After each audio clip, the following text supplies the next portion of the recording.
Good morning again, dear members. It's my honor to welcome back Monsieur Michel Barnier, the head of the UK task force at the Commission.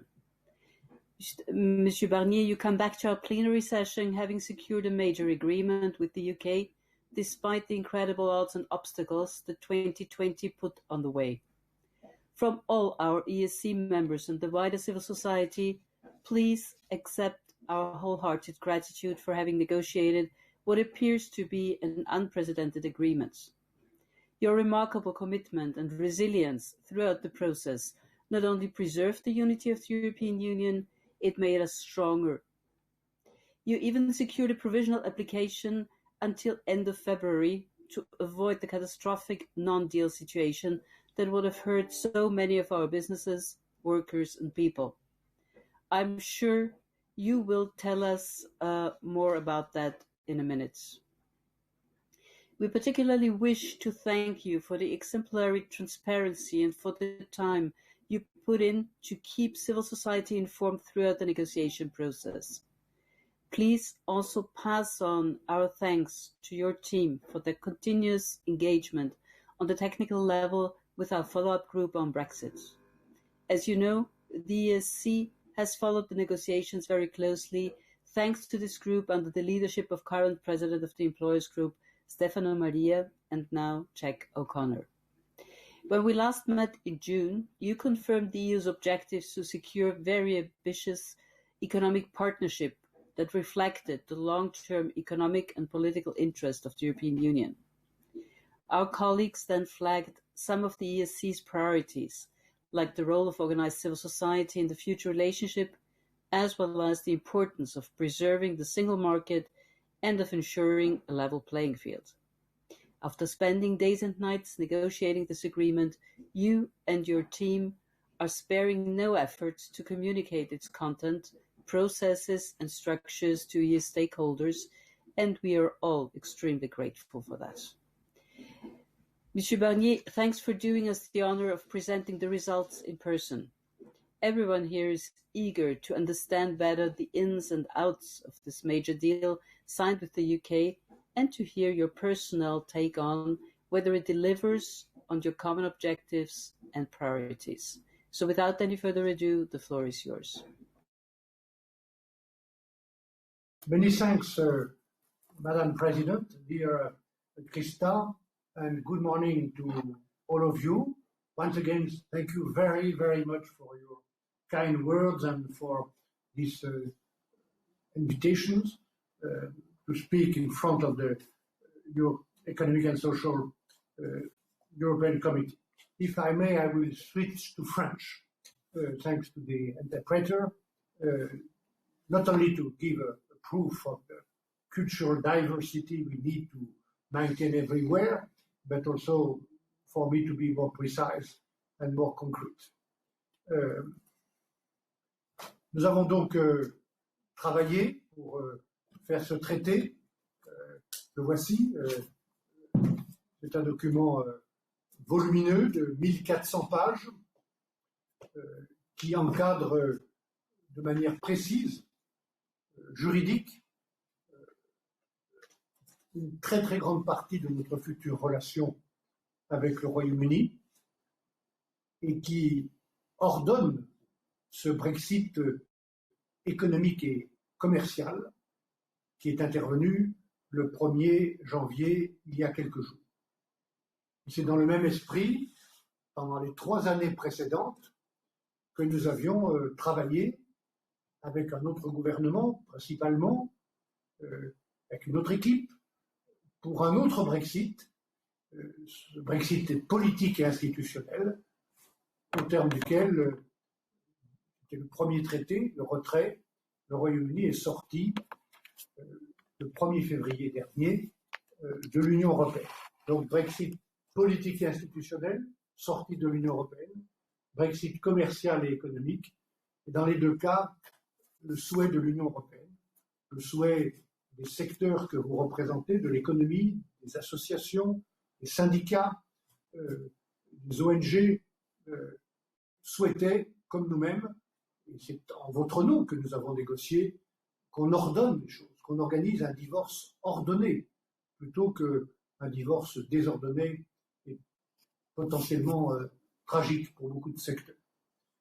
Nous avons beaucoup travaillé, et je voudrais d'emblée, chère Christa, Madame la Présidente, Mesdames et Messieurs les membres du Comité économique et social européen, vous remercier pour vos nombreuses invitations, auxquelles j'ai toujours répondu avec plaisir, pour votre attention, pour vos critiques constructives, vos propositions, celles de vos rapporteurs,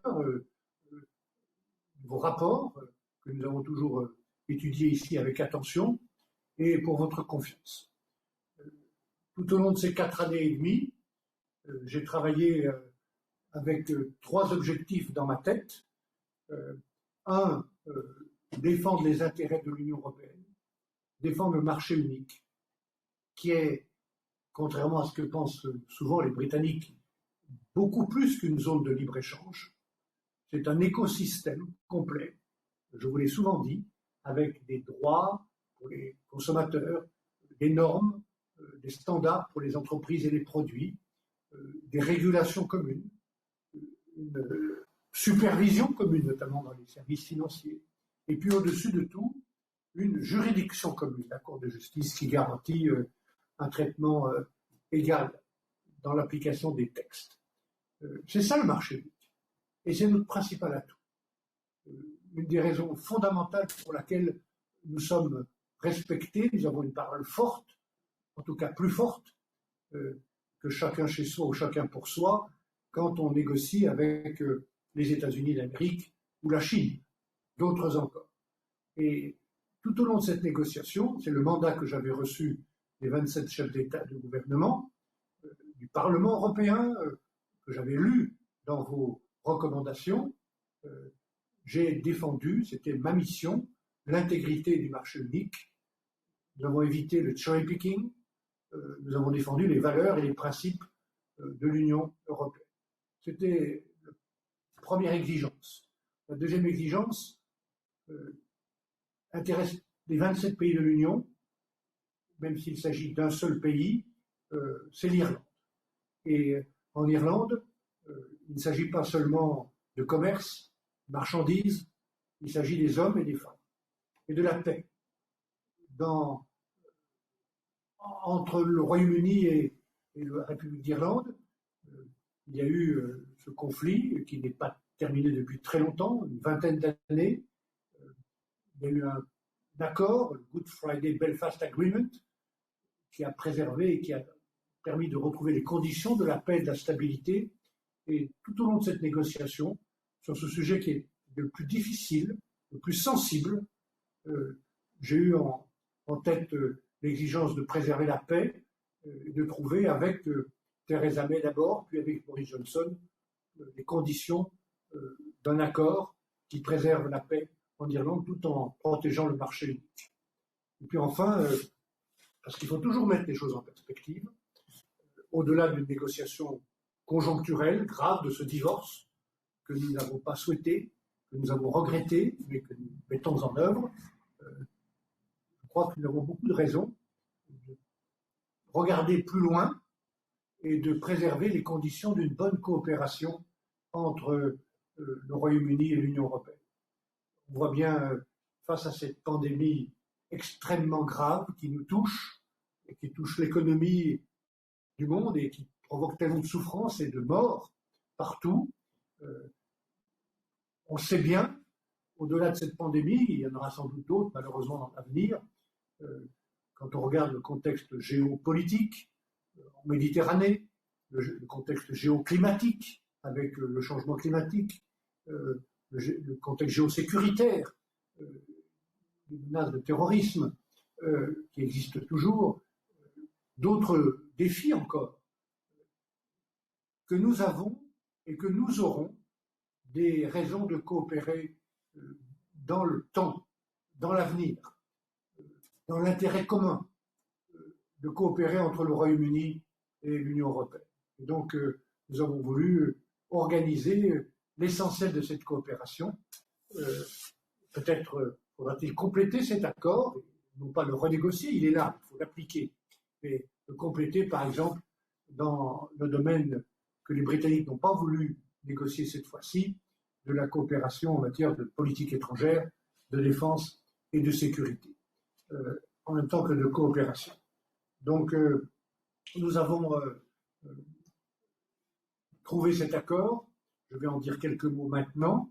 Il faudra veiller à sa bonne application. Il faudra veiller à ce contrôle. C'est le Parlement européen qui exercera ce contrôle avec les États membres.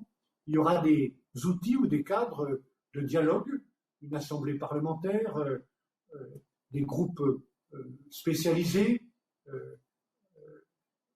groupe commun de contrôle et d'application de ce traité entre les Britanniques et nous, et puis un forum de la société civile pour lequel vous serez consultés quant à sa mise en œuvre et aux débats qui auront lieu. Il y a dans ce traité très volumineux 4 chapitres. Le premier est évidemment celui du commerce des biens. Une partie des services est concernée, pour lequel nous avions proposé dès le début, c'était assez exceptionnel, pas de tarifs et pas de quotas. C'était d'ailleurs la seule chose possible dans un temps de négociation aussi court, 9 mois. Je rappelle que pour un accord de commerce avec le Japon ou avec le Canada, il a fallu 4 ou 5 années. Là, nous avons eu 9 mois. Donc, 0 tarif, 0 quota, mais en raison de la proximité géographique et économique du Royaume-Uni, nous avons demandé des conditions nouvelles de level playing field, de commerce équitable. Pourquoi? Tout simplement pour que la divergence réglementaire, qui est une des raisons ou une des conséquences du Brexit, l'autonomie réglementaire et législative que les Britanniques ont depuis le 1er janvier, ne se transforme pas en un outil de dumping social, économique, fiscal, environnemental. Et donc nous avons dans ce traité, avec les Britanniques, réciproquement, mis en place un cadre qui doit dissuader les deux parties de faire, on dirait en anglais, unfair competition. Nous n'avons pas peur de la concurrence, elle fait partie de la vie, vous le savez bien mieux que personne. Il faut simplement que cette concurrence soit équitable. Donc nous avons essayé de trouver un cadre pour un commerce libre, ouvert et équitable, free and fair, fair and free competition. Ça vaut pour les aides d'État et ça vaut aussi pour la non-régression sur certains standards économiques, sociaux ou environnementaux.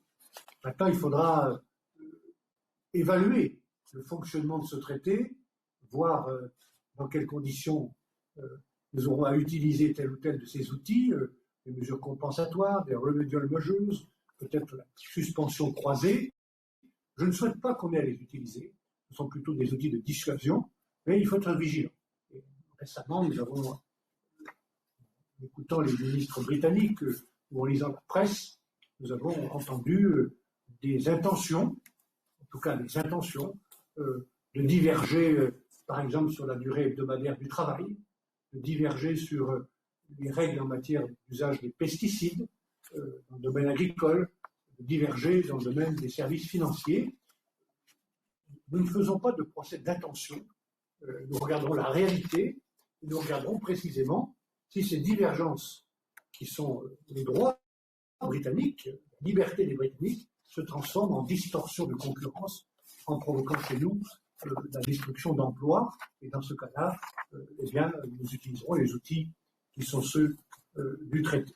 Voilà pour le premier chapitre, celui du commerce, libre et équitable, que nous avons essayé de construire en évitant évidemment les risques du no deal, qui auraient été beaucoup plus graves en nous obligeant à mettre des tarifs douaniers et des quotas sur l'ensemble des échanges. Je fais confiance à votre comité, Madame la Présidente, aux membres de votre comité, chefs d'entreprise qui sont là, les syndicats, les ONG, qui pourront nous signaler tout au long des années qui viennent ce qu'ils constatent comme risque de divergence ou de distorsion de concurrence.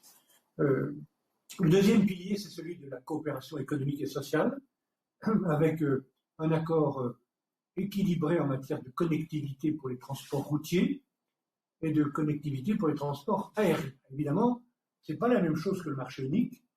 Pour les transports aériens, ce n'est pas la même chose que le ciel unique, puisque les Britanniques ont décidé de quitter, mais tout de même, nous préservons les bases d'une connectivité utile pour l'économie et pour les citoyens. Sur l'énergie également, en matière de sécurité, d'approvisionnement, d'interconnectivité, avec une clause importante qui est que cette interconnectivité est garantie pour 5 ans et demi, et après, il y aura une discussion annuelle sur l'interconnectivité britannique avec notre marché intérieur, un peu comme nous le faisons dans un autre domaine de notre coopération économique pour la pêche. Il y a un accès des Britanniques à certains programmes européens, c'est aussi notre intérêt commun pour la recherche, la coopération entre les universités, l'utilisation civile de l'énergie nucléaire. Malheureusement, les Britanniques n'ont pas voulu participer à Erasmus. Je le regrette profondément. La porte reste ouverte, mais c'est leur décision et pour faire un tel accord, il faut être deux, vous le savez. Et puis enfin, la mobilité, où nous avons trouvé un cadre minimal de coordination pour la sécurité sociale. Les Britanniques n'étaient pas très ambitieux en matière de mobilité parce qu'ils veulent appliquer, et ils appliquent depuis le 1er janvier, une politique d'immigration très rigoureuse et très différente, chers collègues et chers amis, de ce qu'était la réalité jusqu'à aujourd'hui avec la liberté de circulation des personnes. Donc ça ne sera plus du tout, à partir du 1er janvier, pour les citoyens européens qui veulent aller au Royaume-Uni ou pour les Britanniques qui viennent chez nous, la même situation qu'auparavant. Je rappelle en passant que dans le précédent accord de retrait, le Withdrawal Agreement, nous avons garanti durablement les droits des citoyens, les droits acquis jusqu'à la fin de l'année dernière, 2020, pour les familles des citoyens européens qui vivent au Royaume-Uni et les citoyens britanniques qui vivent chez nous, et pour la durée de leur vie. Et ça, c'est pour les droits qui auront été acquis jusqu'à la fin de l'année 2020. Désormais, c'est une nouvelle étape et une situation très différente. Pour la pêche, nous avons également trouvé un accord équilibré. C'était un sujet très difficile. Nous étions demandeurs d'un accès raisonnable aux eaux britanniques et d'un partage raisonnable des quotas de pêche, des stocks de poissons. Nous y sommes parvenus au tout dernier moment grâce aux derniers arbitrages entre notre présidente Ursula von der Leyen et le Premier ministre Johnson. Voilà pour le deuxième chapitre. Le troisième chapitre, celui de la sécurité des citoyens. C'est un chapitre très important. C'est un des domaines où, malheureusement, nous allons devoir continuer à travailler ensemble dans l'avenir, compte tenu de toutes les menaces qui sont autour de nous et parfois à l'intérieur même de nos sociétés. Et les Britanniques ont confirmé leurs engagements sur deux sujets fondamentaux, les protections durables des droits fondamentaux des citoyens tels qu'ils sont décrits dans la Convention européenne des droits de l'homme, et enfin la protection des données. Nous avons évidemment besoin d'échanges de données en matière de sécurité. Et à partir de ces engagements, on a pu bâtir dans ce cadre des outils opérationnels de coopération pour Europol, Eurojust, l'extradition, la lutte contre le blanchiment de l'argent, l'échange de données ADN, Prüm. Voilà les sujets de cette coopération. S'agissant de la sécurité, je redis les regrets qui sont les nôtres, que les Britanniques n'aient pas voulu ouvrir un chapitre de négociation sur la politique étrangère et la défense, ou la coopération avec les pays en développement, l'Afrique. Notre porte reste ouverte, et plus tard, à d'autres négociateurs, si les Britanniques le veulent, nous pourrons négocier un chapitre spécifique dans ce domaine. En tout cas, c'est le souhait des ministres des Affaires étrangères de l'Union européenne que j'ai rencontré avec Joseph Borrell lundi dernier, ici à Bruxelles. Dernier chapitre, la gouvernance. Dans tout accord, il faut une gouvernance. Nous voulons une gouvernance globale, cohérente, pour un accord global et cohérent. Et nous avons trouvé les moyens de cette gouvernance globale avec un dispute settlement, un cadre de règlement des conflits global, un cadre juridique cohérent, et puis pour le chapitre économique, des possibilités de suspension croisée si une partie contredit l'application de l'accord ou le viol, l'autre partie peut agir sur telle ou telle partie de l'accord pour se protéger. Voilà. En conclusion, je veux redire mes remerciements à chacune et chacun d'entre vous pour votre confiance et pour votre attention. Nous avons le sentiment d'une mission accomplie. Nous n'avons pas à être félicités d'un tel accord parce que c'est un divorce. On ne se félicite pas pour un divorce. C'est une négociation négative que nous avons conduite, mais elle est finalement moins négative qu'elle ne l'aurait pu l'être si il n'y avait pas eu d'accord. Désormais, le Royaume-Uni est en dehors du cadre européen de l'Union, du marché unique et de l'Union douanière, c'est ce qu'il a voulu. Ça prouve aussi qu'on peut sortir de l'Union européenne, que ce n'est pas une prison, l'Union européenne, contrairement à ce que disent certains démagogues de droite ou de gauche. On peut en sortir, mais quand on en sort, on doit connaître les conséquences, on doit les assumer et on doit prendre ses responsabilités. C'est pour ça que je rappelle, comme je l'ai toujours dit depuis 4 ans, que sortir de l'Union européenne et du marché unique, ça provoque beaucoup de conséquences négatives, beaucoup de distorsions, beaucoup de perturbations, beaucoup de frictions qui n'existaient pas quand on est dedans. Et évidemment, c'est vrai pour la circulation libre des personnes qui n'existe plus, c'est vrai pour le contrôle des produits, qui est une obligation pour nous. Tous les produits qui rentrent dans le marché unique, y compris en Irlande, mais n'importe où, au nord de la Finlande, au sud du Portugal ou de la Grèce, les produits doivent être contrôlés pour protéger les consommateurs par rapport aux risques sanitaires, de sécurité alimentaire, pour protéger les budgets. Des produits qui viennent de pays tiers font l'objet de tarifs douaniers quelquefois, de quotas.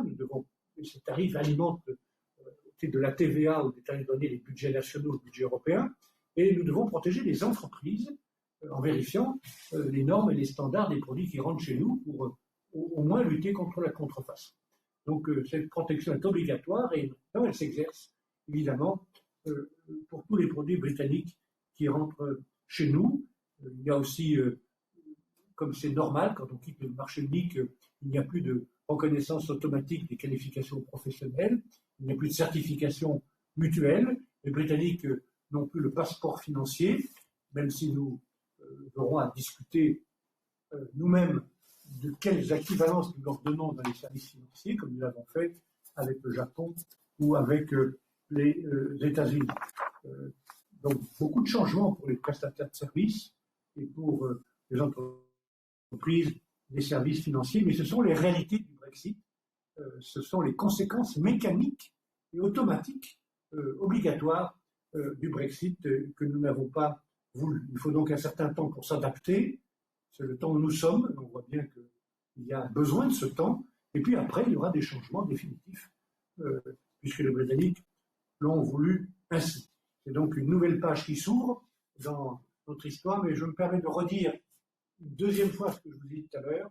N'oublions pas les challenges, les défis, les menaces que, même si nous ne sommes pas dans la même union avec les Britanniques, nous aurons intérêt à affronter ensemble. La plus grave, la plus profonde, c'est évidemment celle du changement climatique qui est à l'œuvre, mais il y a la pandémie actuelle du Covid et peut-être d'autres dans l'avenir. Il y a le terrorisme, il y a la pauvreté dans le monde que nous devons combattre ensemble. Il y a la maîtrise des marchés financiers où nous aurons intérêt à avoir des approches communes, autant que les Britanniques le voudront, autant que nous le déciderons. Mais moi, je pense, en tant qu'homme politique et en regardant ces 4 années de négociation, au-delà de cette négociation conjoncturelle et négative que nous avons conduite dans de bonnes conditions finalement, que nous avons des raisons de coopérer durablement avec le Royaume-Uni. Merci Madame la Présidente, chère Christa. Merci Mesdames et Messieurs les membres du Comité économique, social et environnemental. Maintenant, je suis à votre disposition pour vous écouter et avec Paulina Dejmec, qui a joué un rôle clé dans cette négociation ici, pour répondre à vos questions. Un grand merci, Monsieur Barnier, cher Michel. J'apprécie vraiment beaucoup que vous êtes avec nous et que vous êtes là pour nous expliquer tout ce que vous avez négocié pendant ces 4 années passées. Vous avez dit une divorce n'est jamais quelque chose ce qui on doit dire merci ou bien on peut se féliciter. Néanmoins, je crois qu'avec tous les résultats que vous avez obtenus, c'est quand même une raison pour vous féliciter. Maintenant, j'aimerais bien passer la parole à Seamus Boland for 3 minutes, Group 3. Seamus. Thank you, President, and thank you, Mr. Barnier, for that excellent contribution. The last time you came to speak to this committee, you may remember I referred to you as the most famous midwife in Europe in terms of delivering Brexit. I don't know whether you appreciated the comment, but as you see, and as you will remember, we now have the child prodigy, and we in Europe have to adapt, as you so rightly say. As an Irishman, I have to convey my thanks to you for the solidarity you maintained with Ireland, you and your team, and of course the member states. The situation in Ireland was extremely serious and tricky, and it had to be given priority, which you did. And as you said many times, the negotiation should not only be financial, legal, or technical, it should first be human, social, and economic. I know I can say this, that in Ireland, this was very much appreciated. There was never going to be a good Brexit for the EU. You have said this many times. Yes, it would have been much worse if we had no deal or a very bad deal. But whichever it was, Brexit has led to a loss of 1/4 of EU defence spending and to a reduction of the EU's GDP equivalent to 18 of its 27 member states. We notice squabbles over the diplomatic situation regarding the EU ambassador of the UK reveal we are entering into a phase of strained relations, to put it mildly. As was written in a recent article in The Economist, the UK will be a neighbour too small to worry about, but too big to ignore. So although it is true that the UK's departure was orderly, that the UK now has a worse trading access to the EU, as you said, that is what they wanted, this has largely removed the temptation for other countries to follow. Nonetheless, I think there is, to say the least, a bitter taste in the aftermath. Brexiteers may, we would like to think, be feeling a bit more disappointed now that they realise the situation, for example, the queues on the borders, the great difficulties. While there are no tariffs, there are many other regulations around VAT that are causing huge problems.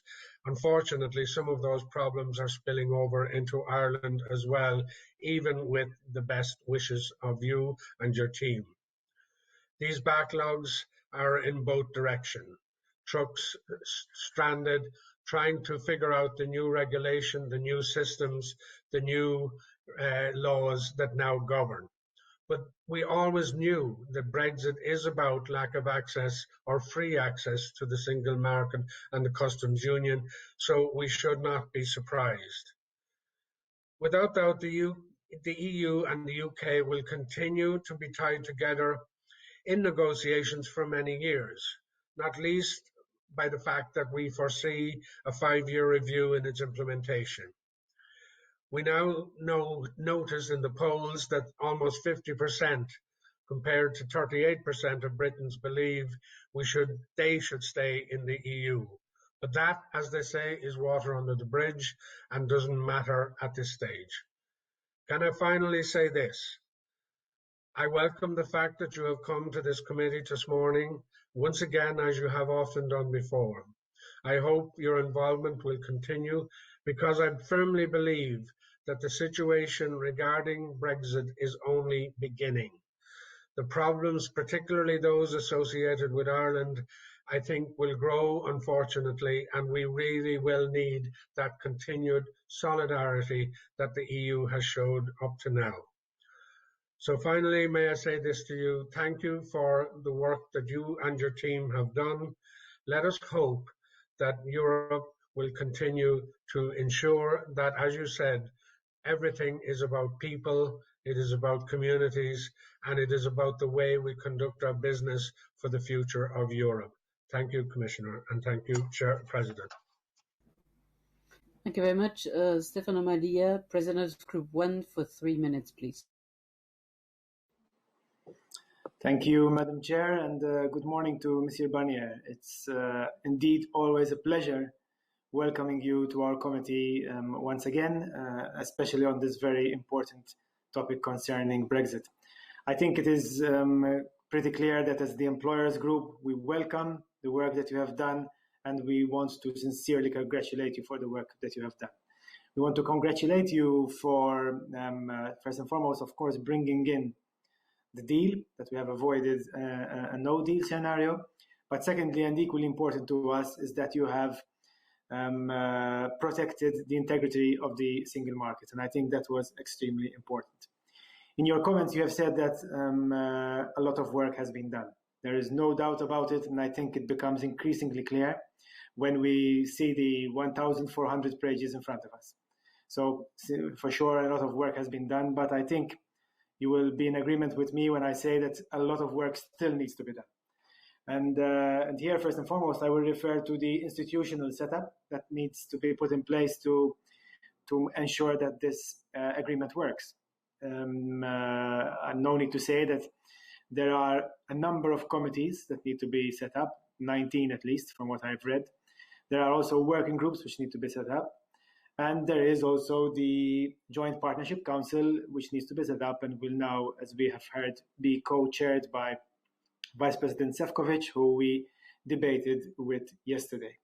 So clearly, work needs to be done immediately in setting up this institutional setup.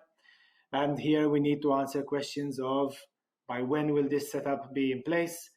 How are these committees going to work? How are they going to be monitored? And what kind of transparency will exist? I think it is no secret to say that thousands of our companies, enterprises and SMEs are already facing serious difficulties to try and continue the trade they had before with their UK counterparts. And I think the EU needs to be seen even here. Of course, a number of national efforts are taking place, but in our view, an EU-wide effort needs to be put in place on the ground for our enterprises. And here, our thoughts are that it might be something along the lines of Solvit, the offices we have in place on the internal market. So we feel that something similar could be set up for companies and consumers alike across the whole of the EU to show in a very tangible manner that we are indeed helping our companies. Of course, we welcome the Brexit Adjustment Reserve, which has been put together, the 5 billion euros, and indeed the regions which are most exposed will need to make use of this and will need to make use of it in the most tangible of manners. And here we need, as Employers Group, we are keen to ensure that assistance is given to our companies. To conclude, you are aware, Mr. Barnier, of all the work we have carried out in 2019 and 2020 in the run-up to Brexit. I remind you that we met over 100 civil society partners in the UK. We visited all the capital cities of the UK. And we did this to set out a partnership, to set out the ground, to set out the basis so that now, when that Brexit has happened, we can take an active, and I would say very active role in the civil society forum. So once again, as I have asked you a number of times when you have always attended our committee, I ask you to try and ensure that we do indeed play a part in this forum, because we already have a lot of work done, and I think we are very well placed to carry out the work that needs to be done. To conclude, this is clearly not the end of Brexit. A lot of work, as I said, needs to be done, not least and even more so in areas such as which have been left out. You mentioned the security and defense, but of course more work needs to be done on the services sector, on the flow of data, and on the mutual recognition of qualifications. I'll conclude here and say, once again, thank you for all the work that you have done. Congratulations, and also on a personal note, I wish you all the very best for your future, whatever that may bring. Thank you, and I look forward to your comments. Thank you very much. Oliver Röpke, President of Group 2, for 2 minutes. Yes, good morning, Mr. Barnier, and I would like to thank you for addressing again the ESC plenary. I think it's now the 5th occasion that you address us since the UK referendum in 2016. So your commitment to keeping us informed of developments is really to be commended and applauded. I would like to join the previous speakers in thanking you and congratulating you and your team on the results and on the work you have done during challenging negotiations. Even if the final deal is not as strong as we as trade unions would have wanted, there is overall relief that a no-deal scenario was avoided. You, Mr. Barnier, mentioned in your statement the level playing field, and you know that the primary objective for the European trade union movement, including the UK unions, was to have a new partnership agreement which protects workers' rights through a non-regression clause and a level playing field, ensuring that labour and social rights, but also climate protection standards are maintained, and that the UK does not try to gain unfair competitive advantages. However, our first initial assessments have already identified potential weaknesses. To focus on the non-regression clause, the scope for its enforcement is limited. It is excluded from the dispute resolution mechanism, which means that either party could seek to gain a competitive advantage from deregulation of labour and other standards. And you mentioned already the first debates and intentions of the UK government. It has wasted no time in launching a review of UK employment law, and we really have to monitor the situation very carefully, as you said.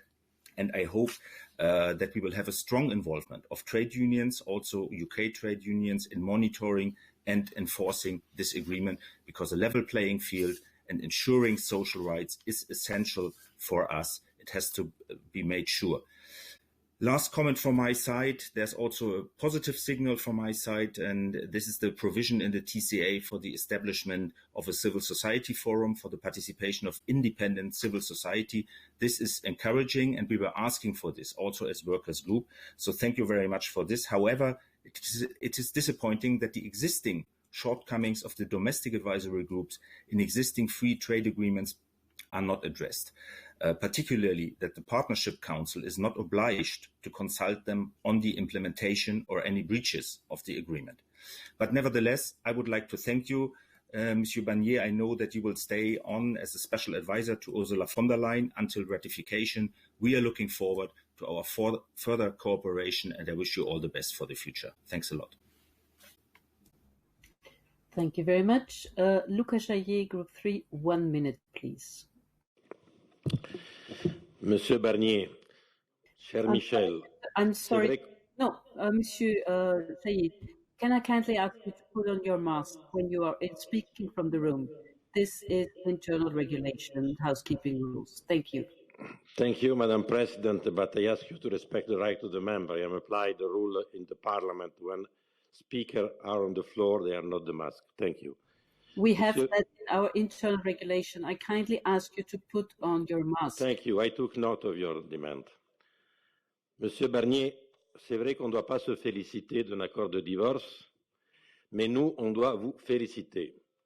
Et je pense que toute l'Europe, elle doit exprimer sa plus grande gratitude pour le travail énorme que vous avez accompli. Vous avez su, avec 4 ans et demi de négociations sans précédent, vous avez su garantir, même à la dernière minute, un accord d'envergure. Je ne rentre pas dans les thèmes que vous avez déjà soulignés.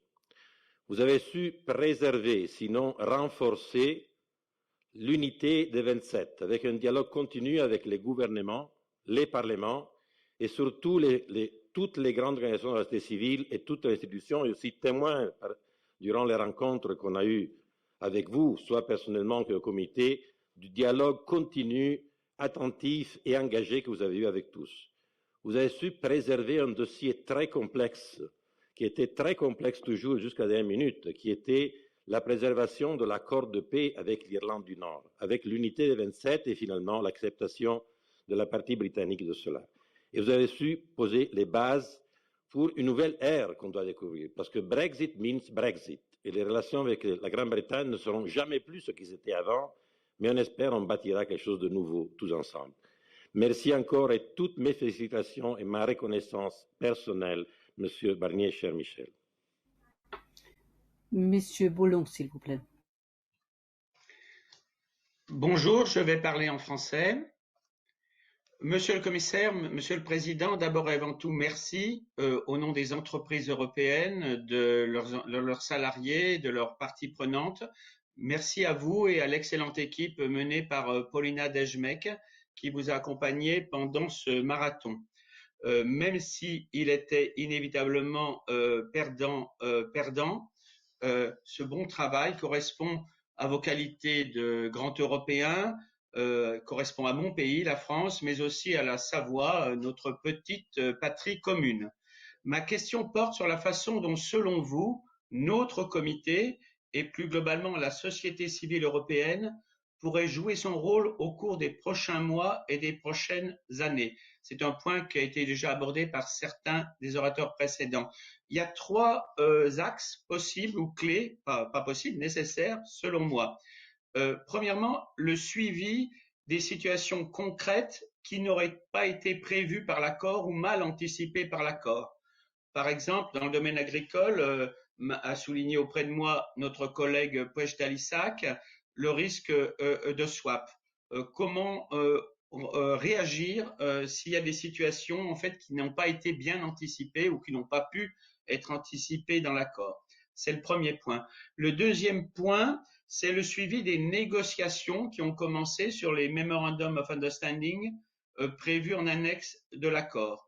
Le premier de la liste porte sur la coopération en matière de réglementation des activités financières, réglementation internationale, et vous l'avez mentionné sur le fait que des équivalences pourront être ou non accordées au Royaume-Uni ou par le Royaume-Uni à nous l'Europe. Donc le pluriel est important hein, dans le texte que j'ai vu, c'est Equivalence Determinations, et c'est important, il n'y a pas d'équivalence globale.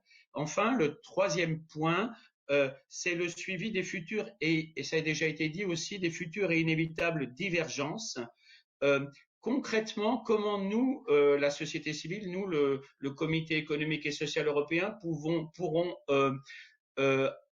disons, être informés des divergences et pourront nourrir un registre des divergences, parce qu'il y a certainement des économies d'échelle à faire. Est-ce que la Commission européenne va pouvoir mettre en place un registre des divergences que nous pourrons, nous, société civile, consulter et que nous pourrons nourrir? Merci beaucoup. Merci beaucoup. And now to Jack O'Connor, the president of the follow-up Brexit group. Jack. Good morning, President, and good morning, Monsieur Barnier.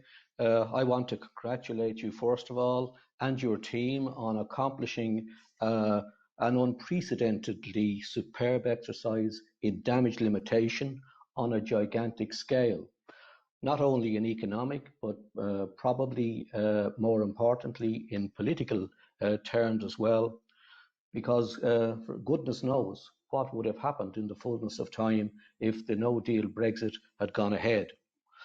As an Irish representative, I want to again express our appreciation of the way in which all of the 27, through you and your team, kept faith with Ireland. And I want to salute the way in which all of the 27 stuck together throughout the entire process, which is in no small part attributable to your adroit handling of the entire process.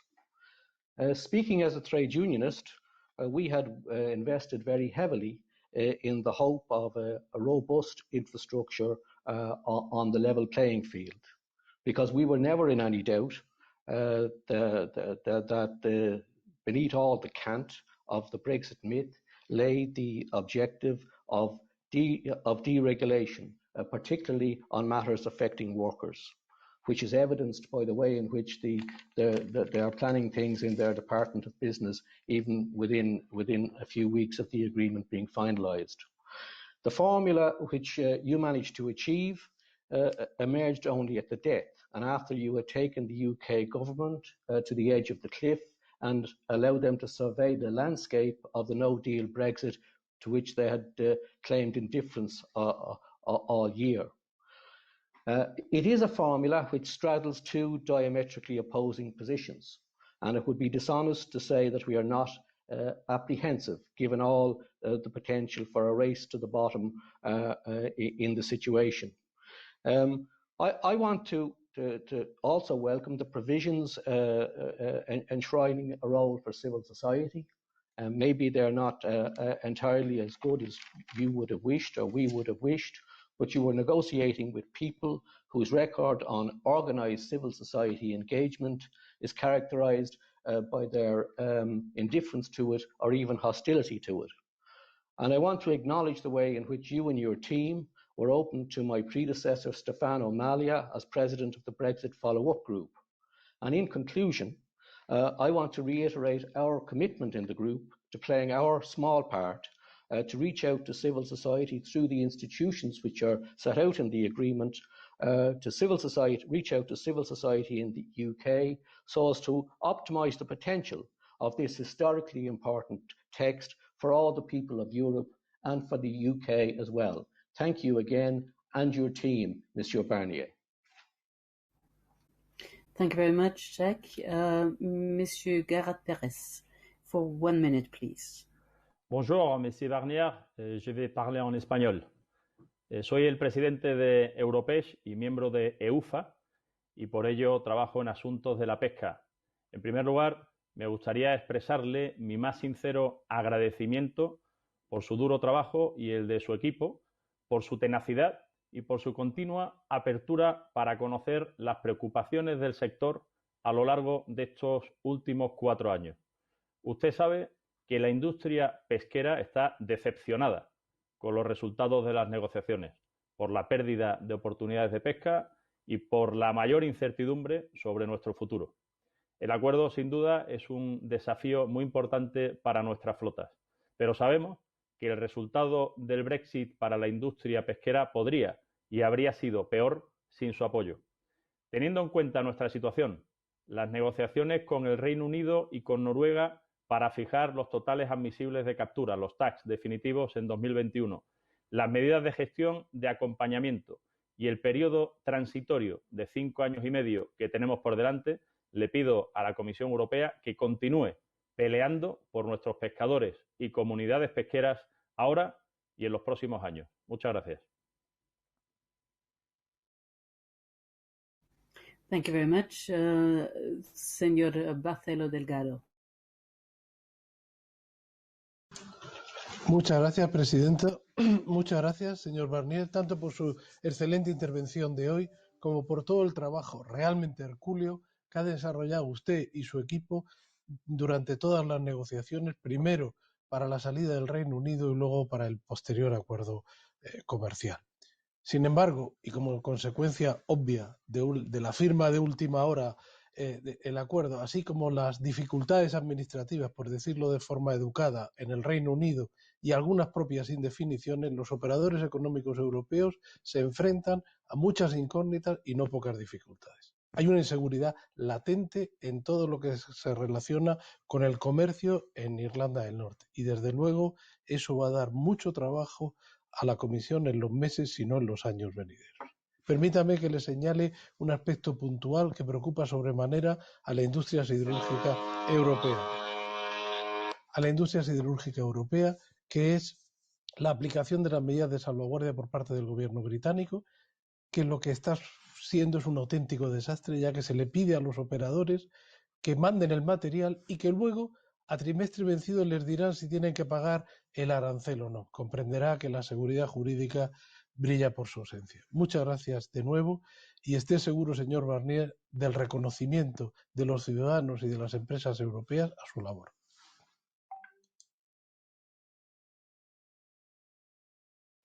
Thank you very much, Madame Sorgenfrey. Thank you so much for the presentation here this morning, and for your hard work to get the Brexit agreement done.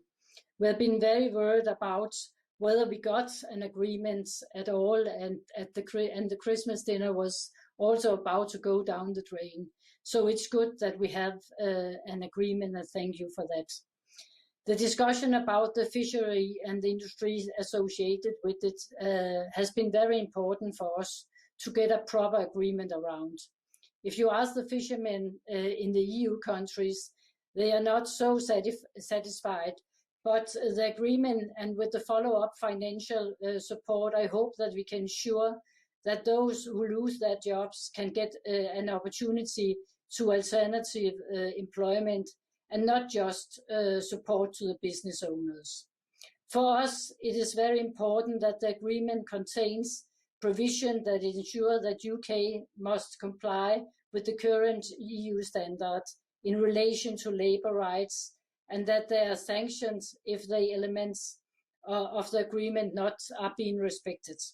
However, there is reason to be concerned about whether we will be able to pull the UK up when we, at the EU level, improve standards for employees. I hope so. On the one hand, it will be a problem for colleagues in the UK, but it would also affect the competitiveness of the EU countries and thus the opportunities for our employment and growth. We saw shortly after the agreement British wishes to worsen the working time conditions for the employees. The report plans would be against the non-regression and level playing field rules, and the EU must prepare to take action if we see more attack on the rules. My colleague Oliver was on the same area, and I assume that you will agree on this, and that the EU will use the sanctions in the agreement to go after UK if we see more of this. Thank you once again. Thank you very much, Madame Dubravska, for 1 minute. Dobrý deň, vážená pani predsedníčka, vážení členovia Európskeho hospodárskeho a sociálneho výboru. Dobrý deň, vážený pán Barnier. Ďakujem veľmi pekne za vaše vystúpenie a prezentáciu výsledkov štvoročných rokovaní. Ja by som sa chcela zmieniť a ten čas venovať trošku poľnohospodárstvu, pretože je dôležité, aby tento sektor u nás fungoval. Ja by som sa chcela opýtať, akým spôsobom je v dohode riešené práve to, čo nás v poľnohospodárstve najbližšie čaká, to znamená znižovanie pesticídov o viac ako 50%, znižovanie hnojív o 20%, to znamená všetky stratégie, na ktorých teraz sme pracovali, pripravujeme, schvaľujeme a zapracovávame. Akým spôsobom je toto zapracované do dohody, pretože v rámci dohody máme druhú časť obchod, doprava, rybárstvo a iné dojednania, ale samostatne poľnohospodárstvo ako také tam nie je zahrnuté. Pričom poľnohospodárstvo vlastne z hľadiska rozpočtu EÚ tvorí dosť významnú časť. V súčasnosti je to okolo 36%, aj keď to percento bude nižšie, ale stále je to veľmi významná časť nášho rozpočtu. Ďakujem veľmi pekne za reakciu.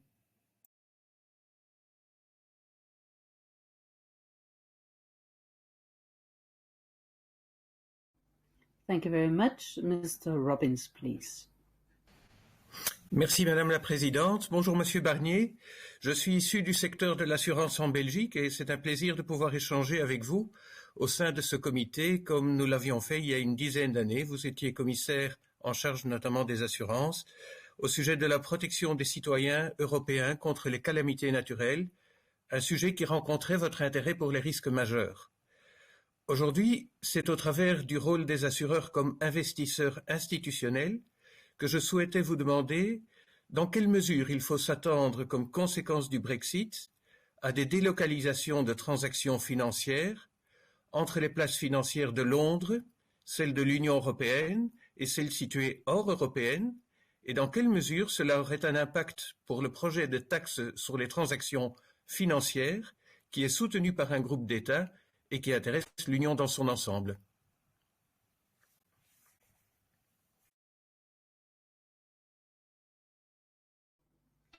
Thank you very much. Herr Kolbe, bitte.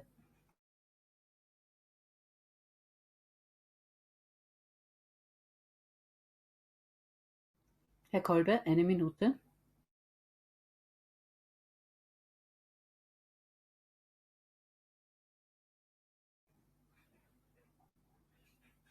Okay, apparently Mr. Kolbe is not available, which means that I would like to give the floor back to Monsieur Barnier to answer all and react to all the remarks that you have been made.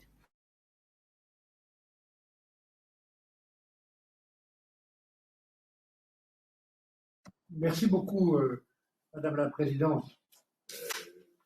Et merci à chacun de ceux, cher Christa, à qui vous avez donné la parole, et que je remercie beaucoup de leur appréciation. Peut-être en réaction au tout premier orateur, Seamus Rowland. Monsieur Rowland, merci beaucoup de votre appréciation, mais je veux vous dire à vous et à tous vos collègues que le travail que j'ai pu faire était à la tête d'une équipe. Et j'étais très heureux que beaucoup d'entre vous soulignent le travail de cette équipe qui était exceptionnelle, qui est toujours exceptionnelle. Elle est là jusqu'à la fin du mois de février. Après quoi, comme l'a souhaité la présidente Ursula von der Leyen, nous allons avoir 2 unités ici au secrétariat général de la Commission européenne avec un nouveau service chargé de suivre les relations avec le Royaume-Uni et l'application des 2 accords. Je rappelle 2 accords. L'accord de retrait qui gère la question de la sécurité des droits des citoyens, la question du protocole irlandais et le règlement financier notamment, mais aussi d'autres questions qui intéressent les questions agricoles. J'évoquais Madame Dubravska tout à l'heure sur, par exemple, la protection des indications géographiques qui sont dans le premier accord, le stock des indications géographiques. Et puis, il y a ce 2e accord qui est là, avec une 2e unité. Et l'équipe qui m'a accompagné était composée de 70 personnes, 17 nationalités, et puis nous avons travaillé avec tous les services de la Commission européenne de manière absolument impeccable, tous les jours. Dans les dernières semaines, nous avons travaillé quasiment jour et nuit, et tous les week-ends, 6 week-ends consécutifs, il y avait 200 personnes de notre côté. Tous les experts des services de la Commission, du Conseil étaient là. Et c'est ça qui explique aussi le résultat, le fait que nous avons gardé nos nerfs, que nous avons répondu à toutes les questions, continué ce travail de dialogue et de transparence avec tous les États membres et avec le Parlement. Donc c'est vraiment un travail collectif qu'il faut saluer. Stefano Malia, merci beaucoup pour le travail que vous avez fait vous-même, notamment la préparation avec le comité, mais aussi plus largement dans tous les États membres pour que les secteurs professionnels et économiques se préparent. Il y a maintenant le Conseil de partenariat que vous avez évoqué, dans lequel nous serons représentés par le vice-président Šefčovič. Les Britanniques doivent désigner leurs participants et ce Conseil doit se mettre en place le plus vite possible. J'ai bien compris, Stefano Malia, votre suggestion de beaucoup d'adaptabilité et de réactivité de la part de la Commission. Vous avez fait référence à Solvit, que je connais bien et qui fonctionne bien dans chaque État membre, avec un point d'entrée Solvit dans chaque capitale. Je pense qu'il faut en effet travailler sur une idée comme celle-là. La Commission veut avoir à la DG Trade un single entry point, mais peut-être on pourrait aller plus loin pour que les chefs d'entreprise, les entreprises petites et moyennes surtout, qui ont des questions, puissent avoir des réponses très rapides. En tout cas, avec Paulina, nous avons noté votre suggestion. Oliver Röpke a évoqué le level playing field. Il faut être extrêmement vigilant, et nous le serons, la Commission. Et je me permets de vous le dire, à partir des informations que nous recevrons directement, des constatations de ce qui se passe au Royaume-Uni, mais aussi des alertes qui vont nous être transmises par les entreprises, et donc peut-être aussi par vous. Chacun a un rôle à jouer pour transmettre à la Commission l'observation de risques de distorsion qui peuvent créer des problèmes, notamment pour l'emploi. Et je reconnais, M. Röpke, qu'il faudra être très vigilant et peut-être prêt à utiliser les outils qui sont dans le traité, les rebalancing measures, les mesures de compensation ou de suspension croisée. Merci, cher Lucas, de ton appréciation. Je n'ai pas oublié la qualité de notre dialogue à une autre époque, et je t'en remercie moi-même. Et la transparence, Luca, que tu as évoquée, l'unité a été fondée sur une méthode qui, je pense, restera utile après mon départ, qui est le fait qu'on a, dans cette négociation extraordinaire, dit de la négociation tout à tout le monde en même temps. Paulina, qui est ici, est allée à plusieurs reprises, une fois ou deux par semaine, devant le groupe au Conseil, juste en face de la rue Brexit Delegates, où nous avons dit les éléments de la négociation à tout le monde, les 27, en même temps sur tous les sujets. Et c'est ça qui explique, je crois, la confiance et l'unité des 27. Pierre Bellon, merci aussi à vous et de se souvenir que vous avez rappelé notre attachement commun à la Savoie, qui reste le premier pays, et je ne l'oublie pas. Le forum de la société civile va être constitué, et c'est très important pour vous et pour d'autres. Nous avons également dans ce traité prévu nous-mêmes de notre côté un Domestic Advisory Group auquel vous pourrez apporter votre contribution. La Commission sera là aussi pour animer le dialogue. Il faudra être très pragmatique. Il y a des réponses dans le traité, il y a d'autres réponses que nous pourrons constituer, mais je pense que c'est très important le monitoring et le suivi, le contrôle démocratique par le Parlement, l'association, l'information des parlements nationaux et des membres de votre comité, et nous sommes preneurs de toutes les idées dès l'instant où elles permettent de travailler efficacement. Jack O'Connor a évoqué le level playing field. On a fait face à beaucoup de réticences au départ des Britanniques. Au nom de leur souveraineté, ils étaient très réticents à toute forme de cohérence réglementaire dans le temps. Donc on a trouvé un compromis, et c'est un compromis, mais qui permet tout de même, je pense, d'avoir des outils de dissuasion pour les cas de distorsion de concurrence. Je rappelle que tous ces outils sont bien réciproques, ça marche dans les deux côtés. Sur les services financiers que vous avez évoqués, je crois, il y aura une discussion du Memorandum d'Understanding sur une coopération réglementaire, comme nous l'avons fait avec le Japon ou avec les États-Unis, mais il ne s'agit à aucun moment, dans ce travail qu'on va faire technique, de co-management des équivalences financières. Les équivalences resteront et seront une attribution unilatérale, souveraine de l'Union européenne. Nous donnons quelques équivalences, probablement. Le vice-président Dombrovskis et la commissaire européenne Marine McGuinness sont en charge de cet assessment des équivalences en fonction de l'intérêt de l'Union européenne et en fonction des conditions de la stabilité financière qui restera prioritaire. Francisco Garat-Pérez a évoqué la pêche. Vous avez très bien dit que s'il n'y avait pas eu d'accord, les conséquences auraient été beaucoup plus graves, puisque les Britanniques auraient été en mesure de nous exclure dès le 1er janvier de leurs eaux à 100%. Mais il reste, vous avez raison de le dire, un gros travail de mise en œuvre, y inclus en ce moment, pendant la période de transition, et au lendemain de la période de transition, les choses seront évidemment différentes. Comme vous le savez, le fonds d'ajustement Brexit est là, avec 5 milliards d'euros, ce qui n'est pas rien, pour accompagner des secteurs ou des régions qui seraient touchées, la pêche, l'agriculture, certaines petites et moyennes entreprises, par les conséquences de Brexit. Même s'il y a un accord, nous savons qu'il y a des conséquences plus ou moins sérieuses selon la proximité économique et territoriale, et ce fonds est là pour ça.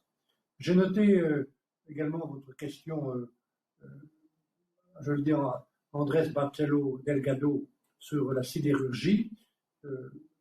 Si vous voulez bien me faire un courrier à ce sujet, je le transmettrai au service de la commission compétente. Je pense que ce que vous évoquez concerne l'application des règles d'origine, peut-être sur la partie sidérurgique de certains produits. Et là, c'est une des conséquences du Brexit. On a trouvé un accord sur les règles d'origine, mais ce n'est pas la même chose que d'être dans le marché unique.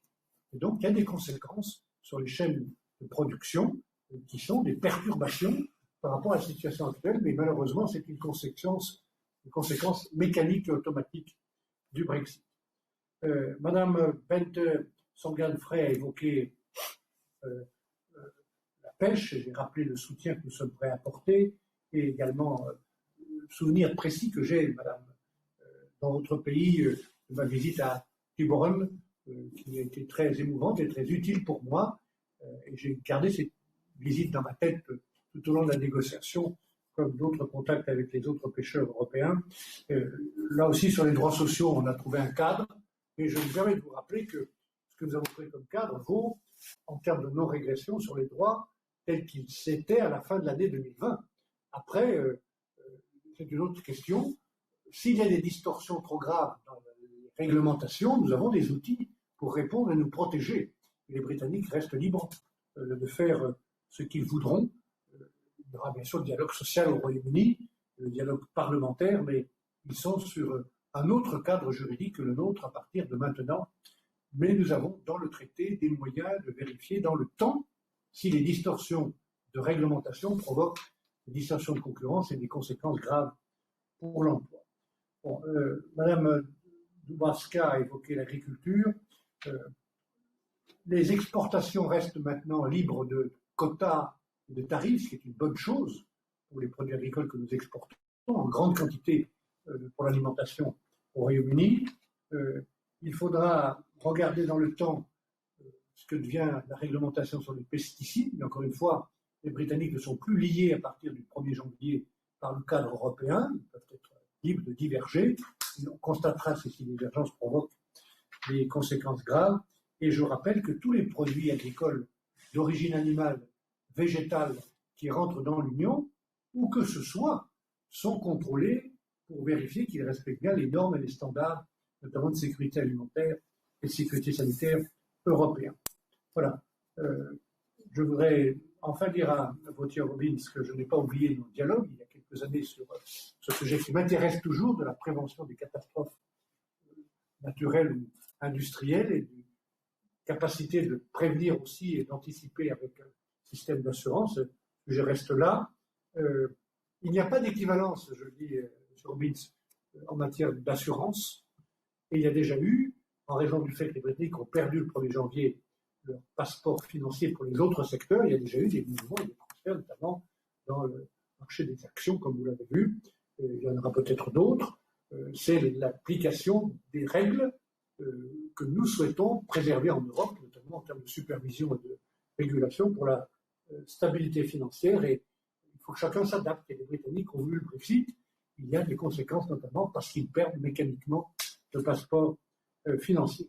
Voilà, Madame la Présidente, cher Christa, ce que je voulais dire en réponse à chacun, en vous remerciant et en vous disant, au terme de ces 4 années et demie, que j'étais très heureux de la qualité, du caractère très franc et très direct de nos échanges.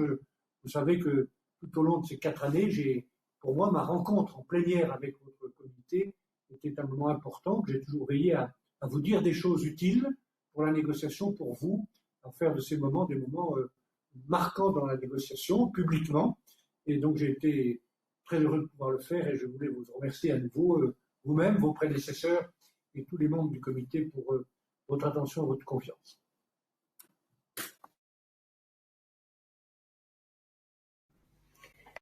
Dear Monsieur Barnier, thank you very much for this broad overview. Thank you very much also for your reactions and your answers, which give, of course, our committee members a comprehensive insight. It will take us all some time and analysis to understand the full scope and practicalities of this agreement. But our bodies will in all likelihood discuss this in great depth in the coming month. We hope that the Task Force for Relations with the UK and then the new Service for the EU-UK Agreement, operating under the SecGen of the Commission, can contribute to support our work at a more technical level. Monsieur Barnier, thank you again for your time and your commitment, both professional and personal. We understand that from 1st of February, you will serve as a special advisor to President von der Leyen on the implementation of the withdrawal agreement and on the final steps of the EU's ratification process. All the best in this endeavour, and I'm convinced that we will be able to continue this extremely fruitful cooperation also in the future. We look forward to engaging with Vice President Maroš Šefčovič in his capacity as EU co-chair of the Partnership Council. Thank you very much again for your presence, and I wish you a good day. Dear colleagues, we continue now to point 17, and that is the revision of the rules of procedure and of the code of conduct.